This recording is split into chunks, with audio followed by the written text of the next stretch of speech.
Hey, good morning, everybody. My name is Lily. I'm a social worker with Shovel for Services, and I made this channel to just talk about stuff, from my expertise inside the system as well as just rambling. It's been a while since I've done my 4 a.m. ramblings, and here I am. I had actually been sleeping a little better, but I am back at work, so I am back to a lot of anxiety. I just started again on Monday part time to ease myself back in. But yesterday was the first day that I checked in with my supervisor because she had been out sick. So I don't know. I figured I'd come in and share as well as talk about the. Oh, I owe you the video for emotional abuse. Whew. So it's been coming up a lot. I recorded one video, was editing it, and I'm like, it's not clear. I try to go at the legal perspective, do different stuff, throw in a bunch of examples. It was just too confusing. So I went at it again from a just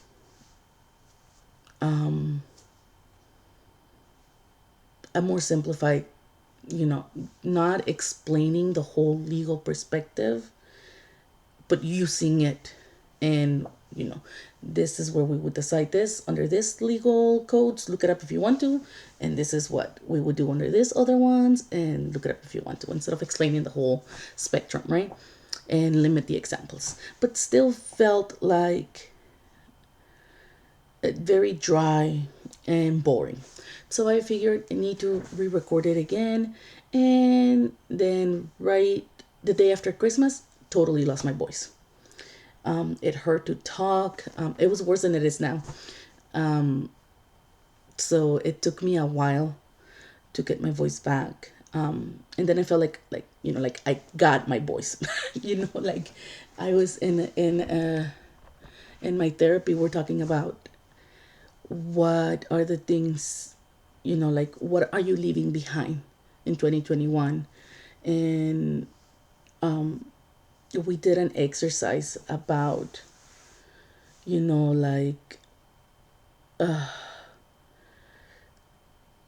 it was like the who, what, where, all of those questions of what hurts you and what are you going to do about it. So you can say it, drop the mic, and move on, and don't pick it back up. And we did the exercise, but I do a lot of journaling while I'm in group. Just taking it my own way, and it brought me back to a little journaling I had written weeks ago, about being silent and finding your voice, and, and speaking up. So that's, it just felt like, like a lot of things clicked. Like I was struggling a lot with the decision if do I need to leave my job because it's super stressful. I feel sometimes like it's maybe not ruining my life, but running my life. All my, my issues, getting snippy with my husband, getting snappy at the kids, you know, letting the frustration come at home, feeling like I'm not a good mom because of all this extra pressure I have from knowing the darkest side of parenting. Hold on, I gotta clear this on the background because it's annoying me. Give me a second. Okay, I know it wasn't even a second for you, but that's a lot less annoying with that bag in there. I cleaned the background, and then I started piling more stuff on. That's what happens when you have a flat surface in my house, and everything goes on there. Anyways, so I was saying, it felt like things started connecting. So let me backtrack to like the most impactful thing that we did. Same therapist. This therapist. I'm actually in with her a couple times a week, and she it's not like your regular therapist or not like your regular group therapy. Usually in group therapy, the way this program runs and other ones that I've been in run is you have a topic, right? You get some information on, let's say,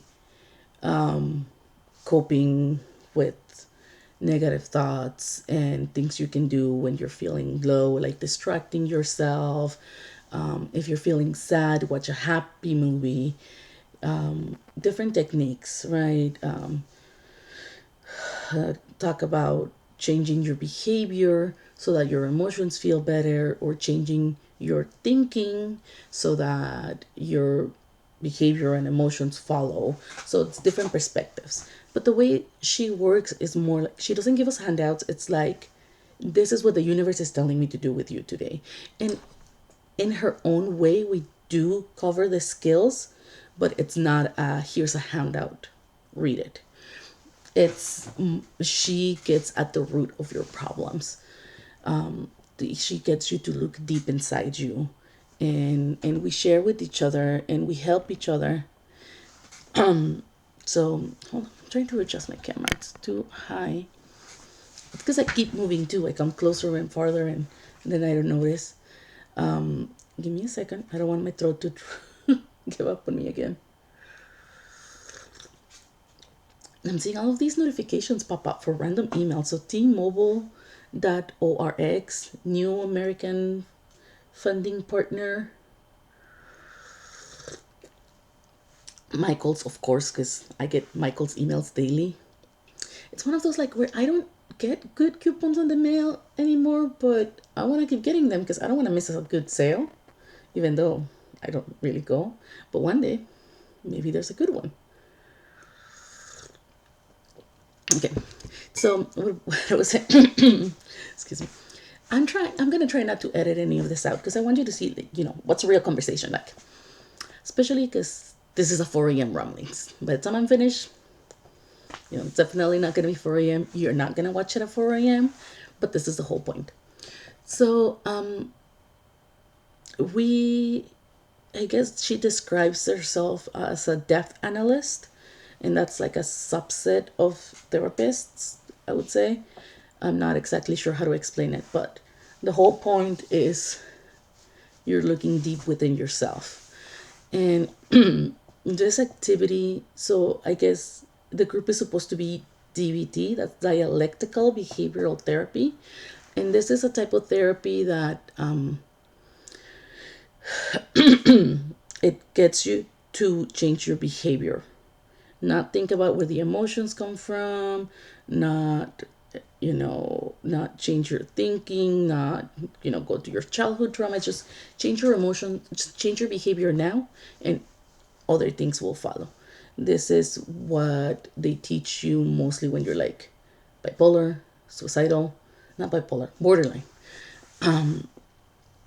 to like you have your own issues. So it's like a very different contrast than what she regularly does. So of course she makes it her own. So what she said is like, this is the concept that she learned, the DBT house. And it's got, like your house, you have your foundation, that's your values, what you like, the core of you. You have your walls, that's what holds you up, your roof and your attic where you keep I don't remember what that one was, but it was like, on your first floor is this, your second floor is this, and the door, though there's a sign outside for what you show to the world, what you want the world to see, and the door is what you hide behind the door. If somebody shows up to your house unexpected and you just gonna crack it open a little, like that other video I just did, so you should go watch, to say, I don't want you to look at the mess inside my house because I wasn't prepared for you to be here. That's what we hide behind our door. So the activity was, we drew, one of those big poster boards, we drew a door, and then we started writing what we hide. And before we started, part of the conversation was, that sometimes we just go, F it. We don't want to deal with things. We just toss them in the corner in the house and we ignore them and we hide them and we don't even, we sometimes hide them from ourselves. So F that. Because, we're not allowed to cuss in therapy, which sometimes we do. But when she said F it, I'm like, yeah, I do that a lot. And then I'm like, it just like came to me. Fear and fire for my F it house. So I did my column of fear, which is anxiety. Anxiety is basically fear. So, being afraid of the dark as a kid, nightmares, fear that I won't measure up, that I'm not good enough, that I can't do my work, that I can't keep my emotions stable, fear of, intimacy, being abandoned, not connecting with your partner, whatever it is, this was a poster where I made a huge list. And then the other side, for the fire side, I had the anger, you know, anger that why did I have to be abused as a child? Why did my, not, but gosh, I should have looked at that before I started talking about it. But it was, the whole point is, we did this, we spent like 45 minutes just drawing and jotting things down and adding to it. I like color coded it. Like I'm like all fancy, right? Like I have my fear and fire, and then everything's this color. And then I'm like the things that are related to work, I did it in a different color because, oh, that was part of the fear of people leave me. And when I shared it with my husband, he's like, I'm here. What are you talking about? I'm like, no, that was purple. That was work. It's very important for you to have work friends. But then in my profession, people don't last. It's very grueling and stressful, so people tend to move on, change programs, change to a different office just to keep moving on. So I've made very good friendships and then people leave and I shut down. I don't follow up with them. I feel abandoned. Like you chose to leave me. I take things very personal. It's my issues. Sorry. The therapist would say that's my BS belief system in sugar honey iced tea. Shit. Man, I'm giving you all my bad angles. Let me drink tea from this side. It's a better side. Okay, this is actually how I talk to people. So don't be alarmed. So while we're sitting down to share, we took a break, came back, started sharing what's, maybe the thought process, what came out. Nobody like, well, some people did read like their whole list. Most people are not as extra as me. And as we're going there, the feelings started hitting me when I hear other people's stories, right? I am very empathic, and as much as I denied it for years, I do identify now with the concept of an empath, of taking on other people's feelings, but more as in feeling other people's pain. And to a point, this is normal human behavior. I'm just, I'm extra. So we, shit, sorry. I'm not gonna edit this. I'm gonna let the real me in here for you. Because, those 3 people that watch really want to see this. I kid. I have 20 subscribers, okay? 20. And only like 5 of those are people I know. So thank you. Anyways, so I started adding more things like, excuse me. That's a good thing about tea. It helps with the throat issues. But that doesn't sound so nice. Anyways, what really hit me in there, and it was like the last thing I wrote, And I broke down and like cried, like ugly cry. It was that all that anger is towards me. I'm angry that I didn't stop the abuse sooner. I'm angry that I let it happen. I was a kid, that I didn't say anything.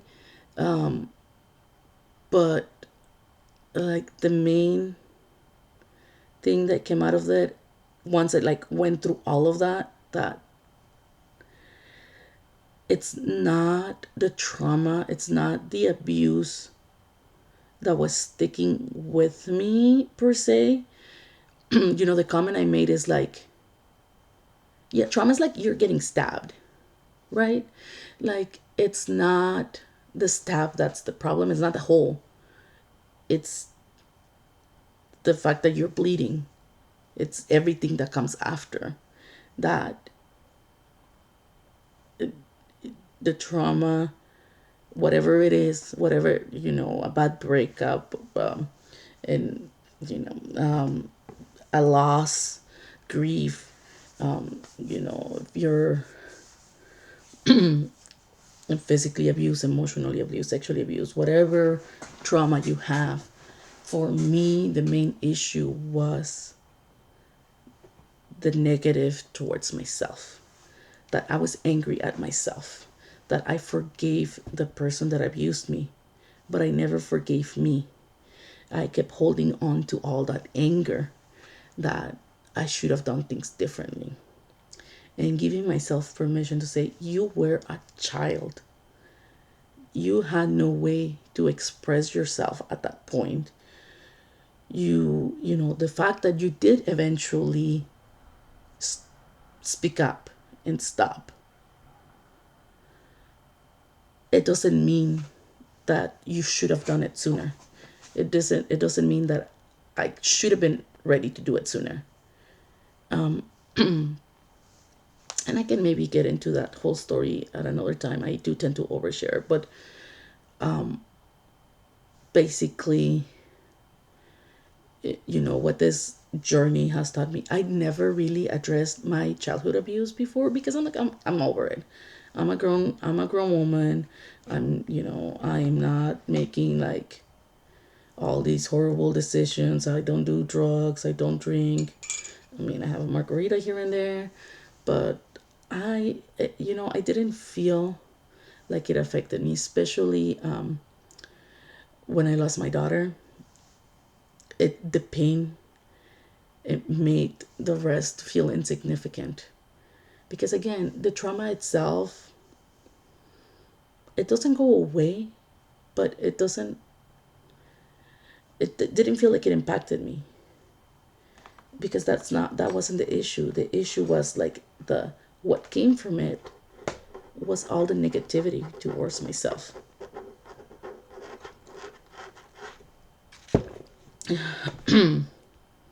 So imagine you're driving down the street, minding your own business, following all laws and regulations, and out of nowhere, a car comes and hits you, T-bones you. It's a bad situation. You're hurt. It takes you time to recover. And for 20, 30, 40 years, I'm not that old, but, giving the example for everybody, that whole time you're blaming yourself because somebody else came and wrecked your life. So it wasn't the wreck that was the problem per se. It started you down that road. And now, 20 years later, I'm sitting here with everything that goes wrong is my fault. So the way it affected me at work, which it's kind of the whole point of this channel, was every time I missed a deadline, I should have worked faster. I should have done better. Why can't I do it? You know, maybe if I didn't spend so much time talking to people, I would have had more time to type. Or maybe I need more boundaries, or I need to not work so hard, or maybe I'm not working hard enough. It's all me in my head. And that is not where I was going with this, by the way. So, anyways, I figured what it is that's holding me back, and I've been, reframing those thoughts, giving compassion to myself. Oh my gosh, if you haven't heard about it, Self Compassion by Kristen Neff, Google it. Amazing. So what this taught me, self compassion, is to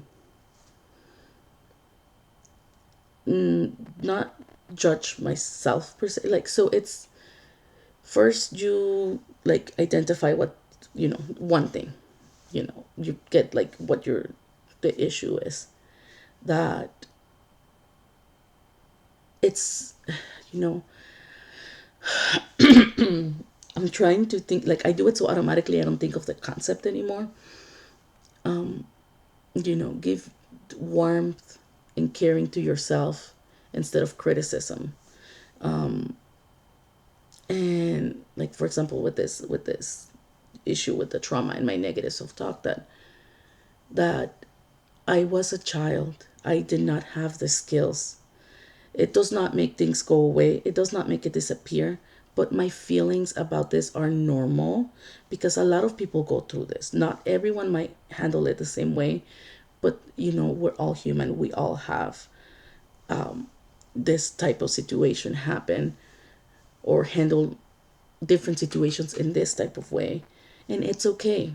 And it's okay for me to be hurt. And it's okay for me to have anger and fear. And I'm going to be okay. And I can move past it. And I don't have to perpetually hold myself responsible for what is not my responsibility. So I use this technique even when I have thoughts of not wanting to be alive. I've learned that that's a coping mechanism my brain is using when I am uncomfortable with a situation that I'm trying to leave. That it's way like, well, at least I have a way out, right? And then what I do in that situation is a little different. It's just like, I thank my body, I thank myself for letting me know that this is not a good place for me, or not, thank you for letting me know and trying to protect me. This is not a thought I need right now. It's not helpful. And I understand, that it's a way of coping, but I don't need it right now. And I will cope in another way. And it's okay. It doesn't mean I'm failing. It doesn't mean that my recovery is not working. It doesn't mean that I'll never get better. It's just part of the process. And I'm moving through it. And it feels so much different. Instead of going in a downward spiral of, why can't I stop thinking like this? Why won't that go away? Well, am I broken? What, just that spiral, it kind of puts a stop to it. So you might not go up, but you're not going continuously down, you know. And I think, sometimes it does help you go up. That's not the goal of it. The goal of it is not to make yourself feel better, but to stop you from feeling worse. Because when you're doing it to make yourself feel better and it doesn't work, then that takes you down. Anyways, okay, I'm gonna cut it here because my camera's starting to freeze up on me, and it's almost 25 minutes and I talk nonstop. And even though I'm the most interesting person in the world, you don't need to hear me for that long. So thank you for sitting here with me. If you made it through, I'm gonna post it as is. I'm not editing it, so this is me, and this is a conversation. And if you have any questions, go ahead and leave comments. Again, thank you, and I'll see you for my next video.